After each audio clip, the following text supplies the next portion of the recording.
கலியுக வரதன் கண் கண்ட தெய்வமாய் காட்சியளிப்பது பழனியிலே.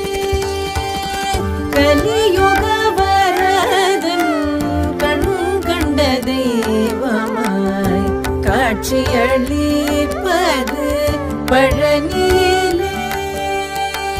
கலியுக வரதன் கண் கண்ட தெய்வமாய் காட்சியளிப்பது பழனியிலே. கலியுக வரதன் கண் கண்ட தெய்வமாய் காட்சியளிப்பது பழனி.